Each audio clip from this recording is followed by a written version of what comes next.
Hi, my name is Henrique, and today I will present the Gaussian processes for machine learning as my video tutorial project. In many machine learning problems, predictions alone are not enough because real-world data is often complex. For this reason, we also need uncertainty.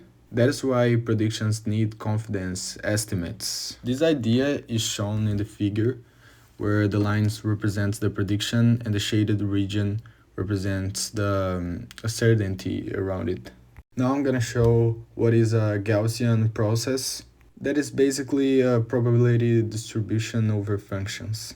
In other words, instead of using one fixed model, it considers many possible functions that could explain the data. That is what we see in the figure, where several possible curves are shown rather than a single one.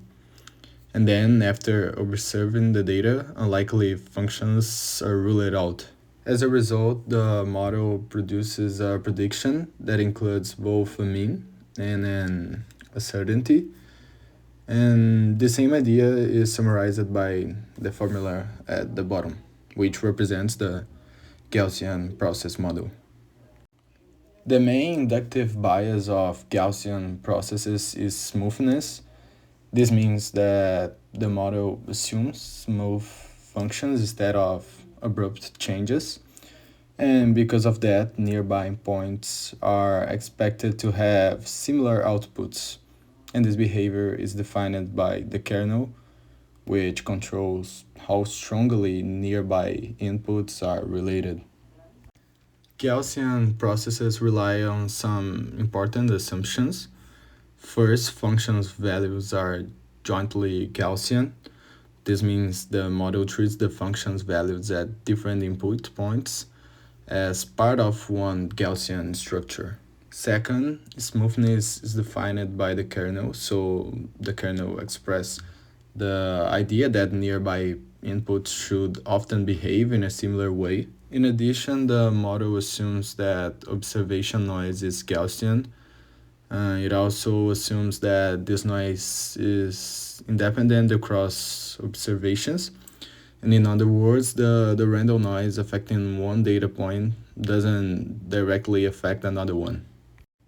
The algorithm starts by choosing a kernel and hyperparameters because they define the behavior we expect from the function.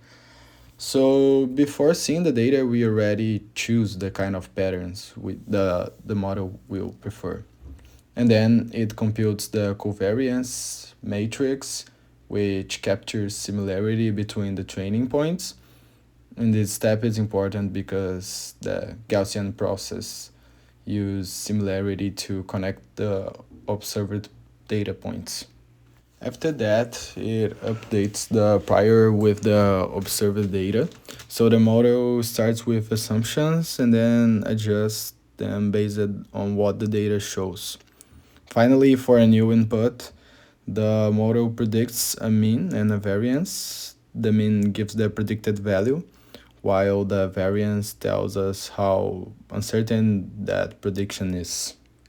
So the overall idea is to choose the model assumptions, update them with the data, and then make predictions with uncertainty. The kernel function measures similarity between input points, and because of that, it controls smoothness. So if two points are considered similar, their outputs are expected to behave similar as well. This effect appears in the graph, where the different kernel settings produce different function shapes, including smoother and more flexible curves. So even when the data is the same, changing the kernel behavior changes the kind of function the model prefers. The formula shows the RBF kernel, which is a common example used to model this similarity. It's widely used because it produces smooth behavior and works well in many regression problems. So the kernel is important not only mathematically, but also because it directly shapes the predictions we get from the model. Gaussian processes have important hyperparameters, and each one controls part of the model's behavior. The length scale controls smoothness, the signal variance controls the overall scale of the function, and the noise variance controls how much noise the model assumes in the data. And this is also illustrated in the graph because changing these values changes the shape of the function. For example, changing the length scale makes the curve smoother or more flexible. So a larger length scale usually leads to smoother variation, while a smaller one allows the function to change more quickly. The signal variance affects how large the function values can vary overall. Meanwhile, the noise variance affects how much irregularity the model attributes to noise instead of to the underlying pattern. And it's important to remember that these hyperparameters are learned from data, so they're not just chosen settings. They strongly influence how the process fits the data. Our model is related to other machine learning methods, but in important ways they are different. For example, the neural networks are parametric, while Gaussian processes are non-parametric. And that means that neural networks learn a fixed set of parameters, while our model adapts their complexity to the data, as explained before. This is one reason why Gaussian processes are often described as flexible models. They are also related to SVMs because both methods are kernel-based, so in both cases the idea of similarity between points is important, but at the same time Gaussian processes remain probabilistic. That is an important difference because they naturally provide uncertainty estimates together with predictions. Another important point is that their complexity adapts to the data, so overall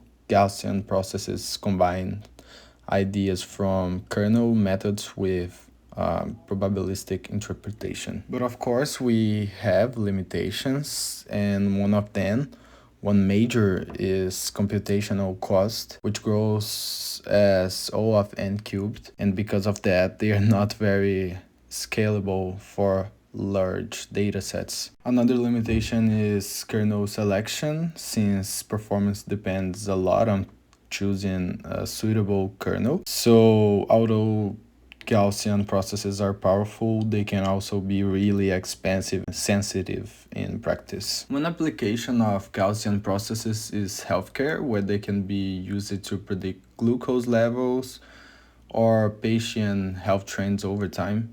This is especially useful when observations are sparse or noisy.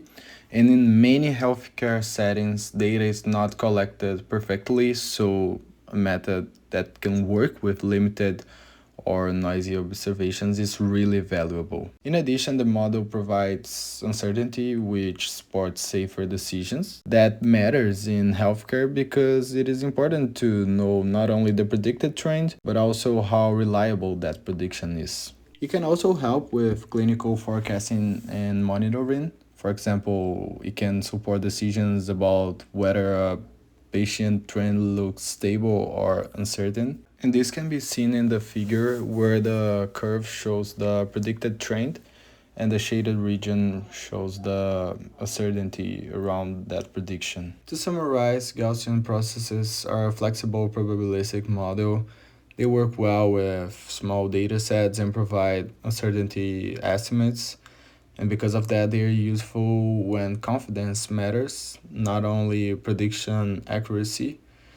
This is especially important in applications where uncertainty is part of the decision-making process. So their main advantage is combining prediction with an interpretable measure of uncertainty.